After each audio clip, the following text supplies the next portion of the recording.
Yes. How are you? How are your kids? I'm great. How are you? I miss you. I know. You know what? Now I live here. I'm in New York now. Yeah. You grew up around here, so like that's what it's awesome. My kids are loving it. Oh, I'm so happy. My son's loving it more. Yeah, I said we're going to the ranch, and he's like, man, okay. Yeah, he doesn't like that. New York. Yeah, he loves it. That's do your kids? amazing.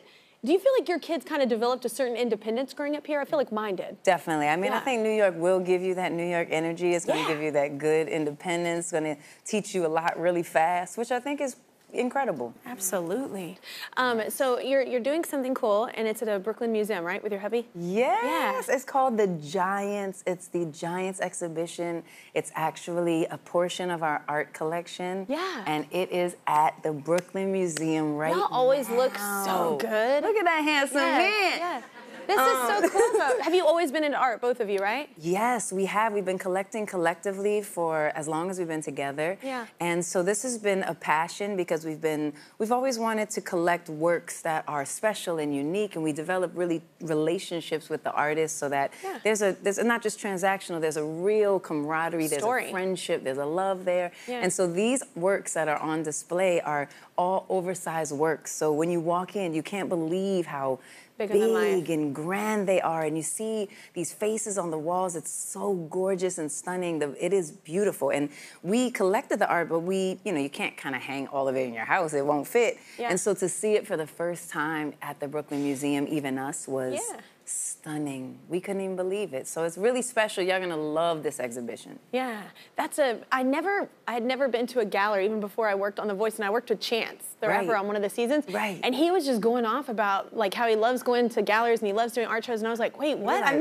You're very like Pierce Brosnan right now. Like I loved it. And then he's the reason why I went to go to my first one, and it was so beautiful. I'd never done anything like that. It's special, right? Yeah, it's very cool, especially when you find artists that you really vibe with. Yeah, and you love what their story is. Yeah, I heard that you started your collection on your first date, which like didn't go well at first, right? Okay, let's see. Let's see how we tell this story for TV. You have to do everything kind of like quicker. Yeah, synopsis. You have to like really get around to it. So, okay, so what happened was, I think the story there's two date stories, and they both revolve around art.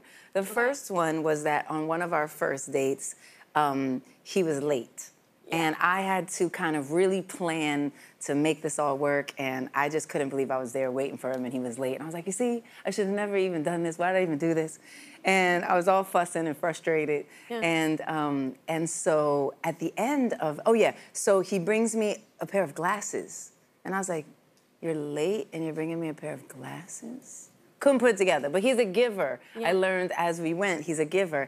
On the glasses bag was this beautiful artwork of Erte, who I didn't know at the time. I said, wow, who is this? He said, this is Erte. You don't know Erte? And I was like, no, I don't know Erte. He was like, I'm gonna introduce you to Erte. So that kind of brought us to our second date. Yeah. And he actually, well, I don't know if it's a second date, but it's a second moment where we had a special moment. And he actually had the Erte estate fly in all of the Erte works so that he could introduce me to. Oh my God, he is Pierce Brosnan. What? And like Thomas Crown Affair. I'm like, what? Your life is a movie. No, he's pretty crazy like that. I mean, and so that introduced me to Erte, and I was able to collect one of my first pieces of art that night because he really introduced me. And so it led us to this thing. It was a really beautiful. That's romantic as hell. Really romantic. Yeah. Do you feel pressure when you have to do gift time? Well, like, what are you flying? I'm like, I don't know if I ever competed with that, but fair to be said that we do have something called the birthday wars.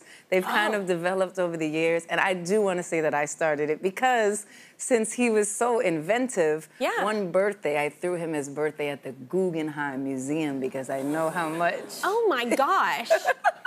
And so I think I did pretty good. It was really incredible and special, and at that point he was like, oh, you want this to be a competition? Oh, I love y'all. And then sometimes I'm like, no, we have to have peanut butter and jelly sandwiches. We're not doing anything but cuddling and chilling with peanut butter and jelly sandwiches. Especially when you get really busy. Yeah. Because you can't always go crazy, but we do like to compete. Birthday wars. Birthday wars. I would totally win. I know. I'm good at birthday presents. I love them. When I remember the birthdays. Yeah, that's it. Yeah. When you're totally nominated, Broadway musical is called called Hell's Kitchen. You can see it at the Schubert Theater in New York. Congratulations, we were just talking about 13 nominations. That's insane. Did you freak out when you found out? No, I freaked out. In fact, I'm not a big, like, I don't go too crazy about, I try to stay quite grounded and everything like that. And so before the nominations came out, which this was when it happened, I did this meditation. And I woke up early and I said, I'm gonna just ground. And I'm just going to, I wanna give thanks because look what's going on. It's so incredible that we're even at this place right now. So I did a beautiful meditation, gave thanks. And when I opened my eyes, I had to do some phone calls because we knew that the nominations were coming out, but I didn't know what happened. I had no idea. And so I looked down at my phone and all I saw was O.M.G. And I said, that sounds kind of good. That sounds nice. Right? Yeah. And that's when I found out that, you know, it was 13 and it was so serendipitous. I was totally freaking out. I'm not a big crier, but I definitely was like, whoa. And the tears were there because I've been working on this for 13 years. I was gonna say, everybody that I talk to that does things like, it's over a decade. They've been working on something for a decade. So to have it, one, just come to fruition, because a lot of times it doesn't, but to have it come to fruition and you actually finish it and it's something beautiful that you love, but then to be recognized for it is a whole nother level. It's so true. And just thinking of my son, and he's 13, and just thinking of like how that all of it just serendipitously is kind of lining up. The 13 of it all was extra beautiful and special because of the time and the energy and the love that's been put into it. Absolutely. And this is based out of Hell's Kitchen. It's Hell's Kitchen, but that's where you're from, right? That's where you grew up, right? I was born and raised mostly in Hell's Kitchen in the building called Manhattan Plaza, which is subsidized housing for artists. My mother moved there in the late 70s.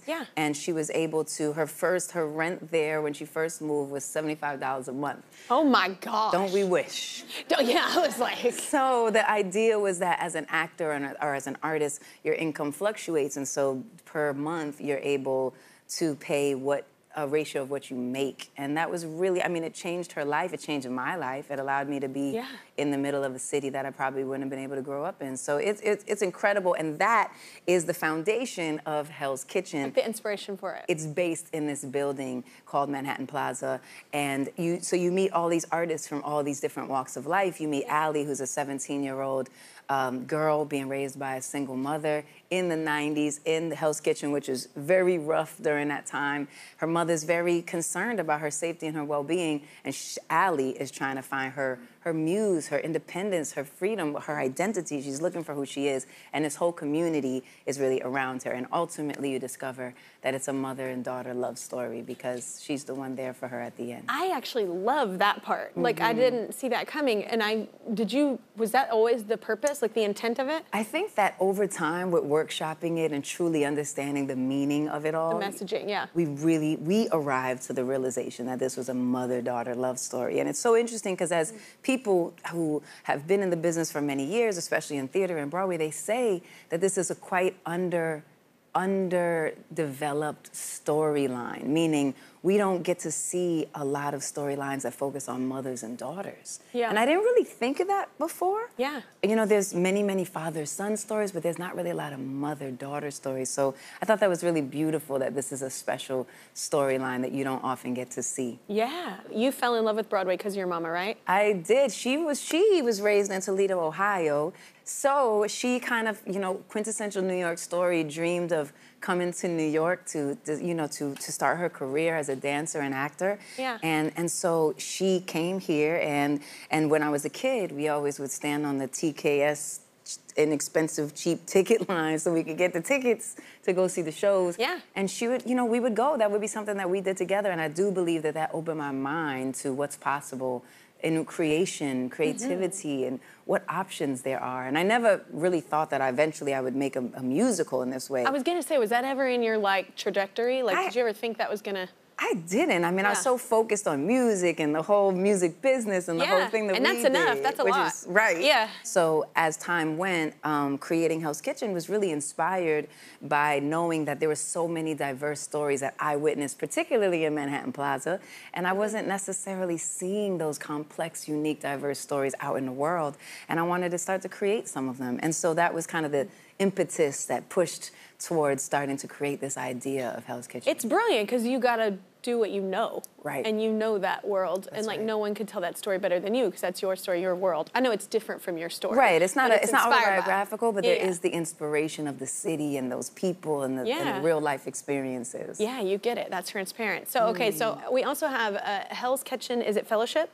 Is that what you call it? Okay, we created a fellowship program with Hell's Kitchen, which I'm super proud of. Because I think the other thing is to continue to create new opportunities for people who maybe wouldn't normally be in the space. And so what we were able to do is get different young people that were a part of being able to study under the director, study under the choreographer, study under the costume designer. Yeah. So these apprenticeships that would allow people who would not normally be able to study under these greats the opportunity to learn the world. And so it's incredible. A really beautiful part of the program. Because it breaks out opportunity. Because a lot of people, I think this industry sometimes, you know, we get in it and then all of a sudden you figure out like, it's a lot of network. Like a lot of people get here because they knew somebody, and it's just like random sometimes how we get there. And it's just an interesting story how everyone gets to that point, that door, that opportunity. And I think that that's really cool because I didn't grow up with any kind of, I grew up in a small town in the middle of nowhere with no opportunity. I would have loved that as a kid. You would have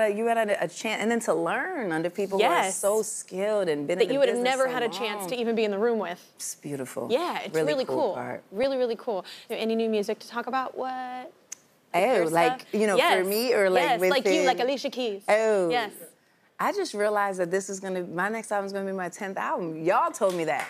I know. It's so funny. So I just released my 10th one. That's my last one was my 10th one. And it's weird because you're like, that's a lot of albums. Wow. Yeah. It's a lot of albums. That's crazy. Yeah. I say like a fine wine. We're aging like a fine wine. I love it. I do too. I get better with age. That's a fact. Yes. And I'm excited for creating new music. I really am. I mean, I think it's been so much of a big focus bringing Hell's Kitchen to the world that now that it's here, I can start to think about what will happen on the music side for me, myself, when we...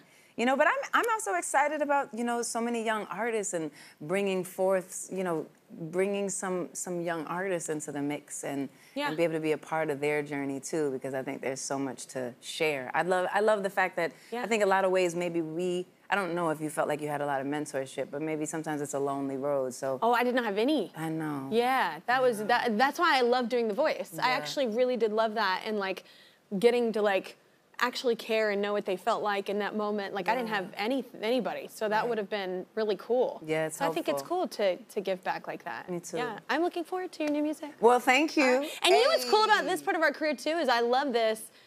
We can do whatever we want. I mean, we've always been able to do that, but I just mean at a certain point when you do, you're like, you know what? I'm gonna do this for me. I'm gonna like create what I want to create, what I need to, what is happening right now. And I think that there's a lot of freedom in that. That wisdom with age and like also just people know you by now, so you can kind of stretch and do whatever you want. Yeah, I think people want you to. They don't. I mean, of course, I think they love you for what what you bring to them, which is mostly heart, soul, and passion. Yeah. Between the two of us. But usually they're down for the ride at this point. Yeah, they're ready for something fun and to do something that's exciting. Yeah. All right. I can't wait for new music. Okay. We need a break. Alicia's Tony-nominated musical is called Hell's Kitchen. You can see it now at the Schubert Theater. Up next, Alicia and I go back to our days on The Voice with a little friendly competition. We'll be right back.